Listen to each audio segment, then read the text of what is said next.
welcome to Advertisers Watching Ads. My name is Tom Ollerton. I'm the founder of Automated Creative, and this is a weekly show where brands study other brands' ads and then debate what's good and bad about them.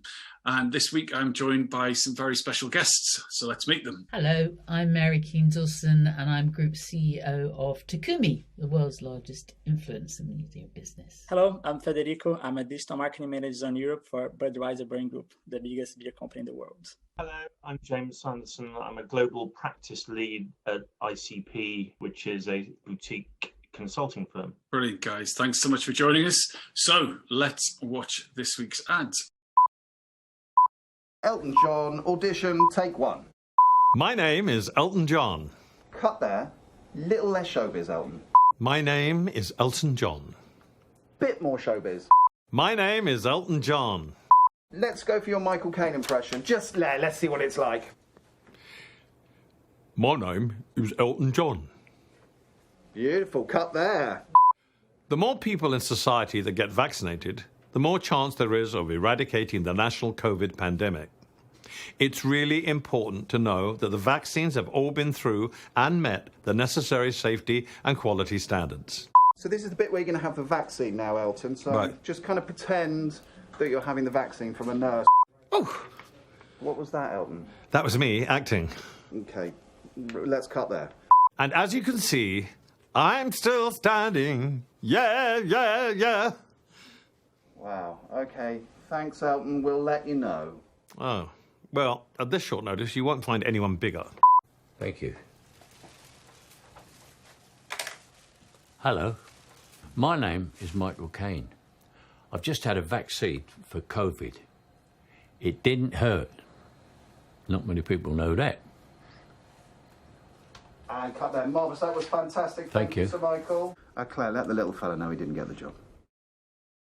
James, what was your first impression of that ad when you saw it? My first impression was that I love Elton John slightly more than I loved him even before watching that ad. And why was that?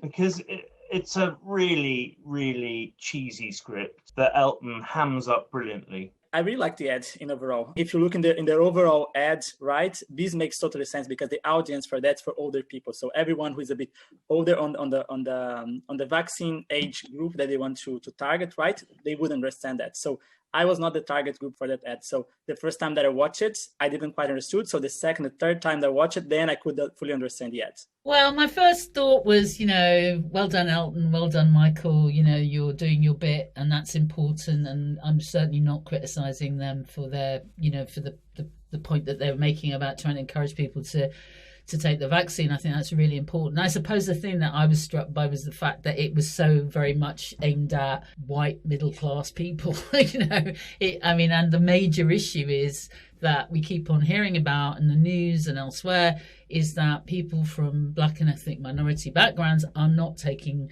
the numbers that we need them to, are actually taking up the vaccine. And I kind of wondered where's the message for those people? Don't get me wrong, that of course iconic individuals like Michael Caine and Elton John, they appeal to everybody, and I do know that. And I'm not suggesting for one moment that they can't speak directly to black and Asian and people from different backgrounds, but I just felt it was very kind of predictable, and you could kind of tell that it wasn't created by someone from our industry. It seemed to me to be very much like these are mates together, come up with this good idea and they're doing it, rather than it being something that was kind of comprehensively trying to address the issue that we do face. So yeah, that was my, controversial point, if you like. It's a little bit like the ad. If the ad had run in November or December, it would be kind of appropriate, right? But I think it was only 6 days ago it finally went on air, and Lord Zahawi, the vaccine minister, says there's, to your point, Mary, there's an 85% take up of the vaccine. From the 15% who haven't taken it up, it's heavily skewed towards ethnic minorities. Yes. And therefore, it just feels like it's too late to the party, and it doesn't address the strategic issue. I just felt that there needed to be a bit more representation about, of the audience. And especially, as you rightly point out, this is only 6 days old. And, now we're talking about vaccinating people of my age. So, it's that sort of, I'm worried that ship has sailed, is what I suppose I'm saying. I think the main purpose there is to create the buzz, right? If you look at online, everyone is talking about this ads. If you look into every news article, every news page in UK, they're talking about this ad. And I think this was the main purpose of putting Elton John and Michael Caine inside of this ad. I agree 100% in terms of there was a representative there, but I think the point of putting there, giving the last push of the people from 70 years up who haven't taken the vaccine yet, I think they did the job.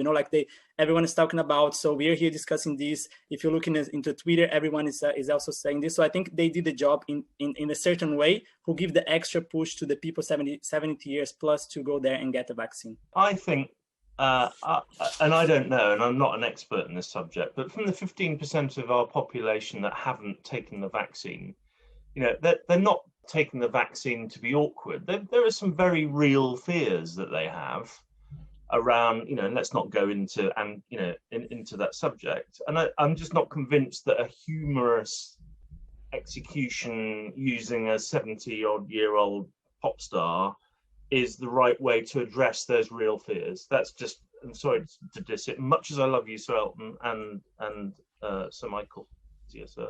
I'm just not, I think there's a serious subject here that puts people's lives at risk. This 6-day-old commercial completely misses the point. Much as I love it creatively. But they are trusted faces, right? If you see Elton John, everyone knows who he is. And Michael Caine the same. So if you see those people taking a vaccine, right, of course it's not going to change everyone's mind, but if you are indecisive, right, should I take it or should I not take it? Is the job of public figures, right, as Elton John, Michael Caine, and many others to push this agenda and to push the vaccination. I think just genuinely we all have to accept in the industry, right, that there is a problem, and that is that there is a lot of rumor and misinformation around, and also just a genuine concern around what does this vaccination do to me, and if that education or that kind of information piece is not being addressed fully in the mainstream by mainstream figures, I think that's a problem. I want to see what they're going to be doing to encourage more people from all backgrounds to actually participate in the vaccination, because it's the way out of this hell, and that's my personal belief. I think it's really brave to do a public service messaging, have a humorous script for what is a deadly serious subject. So hats off to them. It's got us talking about it, to Frederico's point earlier. We need to wrap up the show here. So what should other brands be learning from this ad?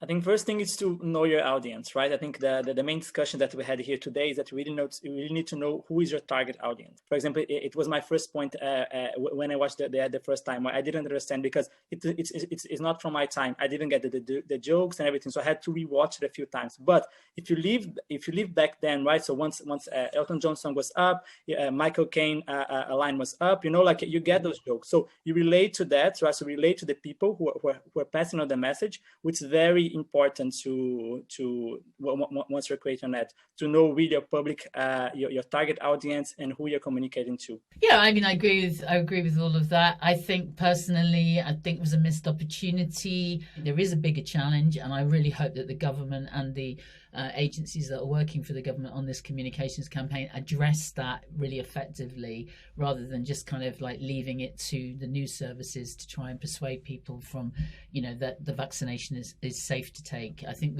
we've got a big issue there, and we need to address it. I think there's also just a timing thing here. I think the COVID situation is so dynamic, changes so fast, that what might have seemed appropriate back in December when this was being planned, in the middle of February, seems slightly out of kilter with where we are now. Mary, Frederico, James, thank you so much for joining. We'll see you next week.